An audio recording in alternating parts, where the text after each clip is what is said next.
Good day, ladies and gentlemen. Your gun doctor here. We're on the Raven Software Twitter, and you know what that means. It's patch notes time. Season 6 is just around the corner, and they thought about, let's just ruin the long-range meta completely, so there is nothing really left in variety to play. Now, we don't know how hard these changes are going to be kicking in, but we're going to get some playlist updates, so they're at least bringing Eintrails. That's good to see. I'm really happy about that to see. We had the hunting event. That's what we're going to get.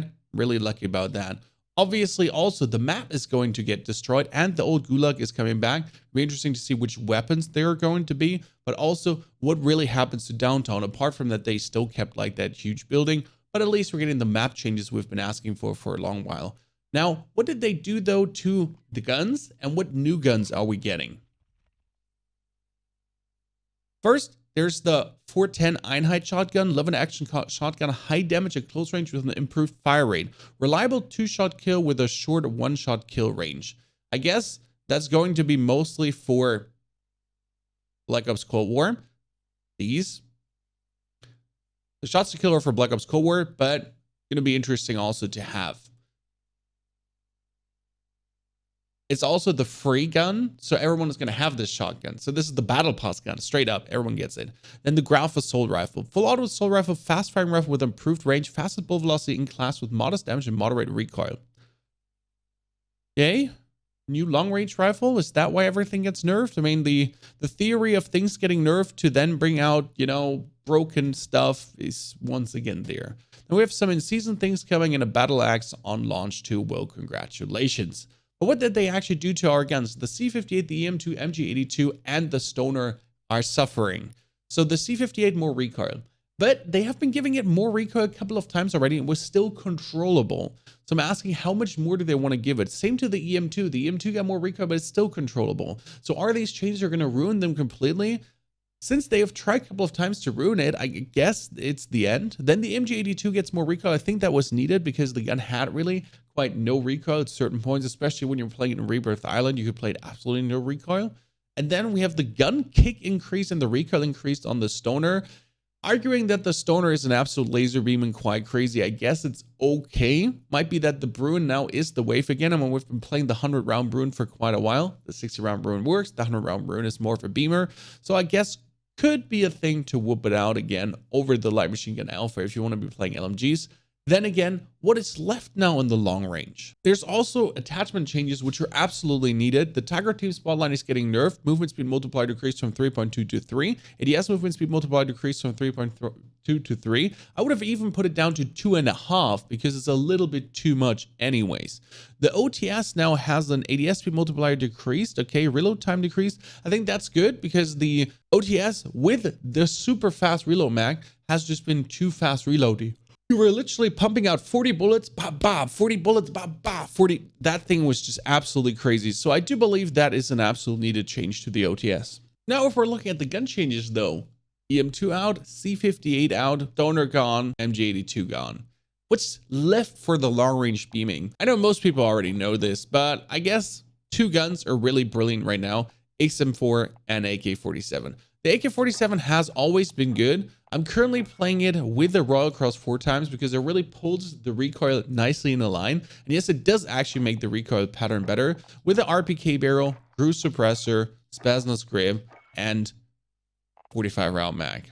Always think about like going for the 60, but then it's like, why would I? 45 round mag is perfect. So you have the absolute recoil control. I know some of you are going to say to put the Liberator barrel on, but the effective damage range of the Spasnos RPK barrel is just too good, especially because this is a gun you're going to whip out on 10, 15, 20, 30 meters. So you do want to have the increase of effective damage range. And especially when you're using the Royal Cross 4x2 with the 2x and a 4x zoom, you do want to have the bonus of effective damage range. There's no way you don't want to have it. As now also with the Royal Cross 4x, you didn't know that, you can change the reticle to whatever you feel like. So that's also perfect on top with cheese and cream. So put on whichever you want to have. So you have an absolute long-range beamer going on. Same goes for the XM4. The XM4 is an absolute stable, no recoil monster with great movement speed.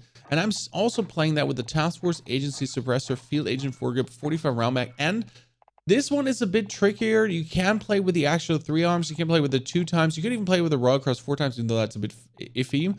I do play this also with the Susan Multi-Zoom. Here I will have to say though, the AK really gets a straighter recoil, 100%. Like before, it's a bit wibble wobble. And if you put on the Royal Cross 4 times, it's like cheat code, suddenly straight recoil. The Susan Multi-Zoom doesn't do that for the XM4 because the XM4 already has a straight recoil.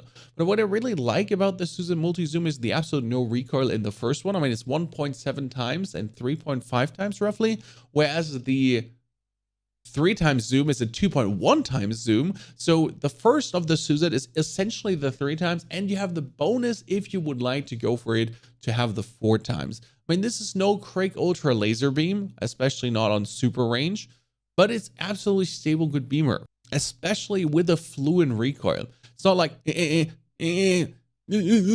like the Groza, like just weird wibble wobbles. No, it's really a straight laser beam that goes in one direction, and you just have to apply the pressure, pull it down, and you're good to go. Sometimes it might even pull a little bit too much for you. And as I said, maybe you missed this in another video, I'm experimenting with vertical sense multipliers so that my sensitivity when I'm pulling down is a bit more than when I'm going left or right while I'm aiming. And that does work tremendously well with guns like the AK and the XM4. That's still like just experiments for me to see if it does anything or goes better. Also, now for the LMG lovers, PKM is obviously an option, but I would say like if you really don't want to play the Sonar anymore, if this just ruins the Sonar completely, the Bruen should be the way for you. With the Summit, then monolithic suppressor. You can put on a commando, but you don't have to. I would also say if you really want to have the laser beam version, you're going to play the 100 round mag. The 100 round mag has a 5-6 second reload. That's the same as the standard Sonar reload. So you're essentially having the Stoner here. I played this with the Scout Combat Optic because our buddy TGD has been recommending that to me. It's been working really, really good. And then the cool thing is if you don't play the 60 round mag, which gives you a bonus recoil, you can actually play the TAC laser. Technically, you could also put off the Commando foregrip and put on either a skeleton stock, close quarter combat stock, or this comes a really bit weird, a Forge Tac Stalker stock. The Forge Tac Stalker stock gives you a bonus of aiming stability and makes the whole gun just feel extra smooth. It doesn't give you recoil control, but also the Commando foregrip doesn't give you that much recoil control. Realistically, though, the bonus of aiming stability just makes it feel more smooth. Give it a try how you like it. You really don't need the Commando foregrip that much. Obviously, you could put on the 60 round mag, but again, the 60 round mag gives you more recoil, makes it less of a laser beam, still though really beamy.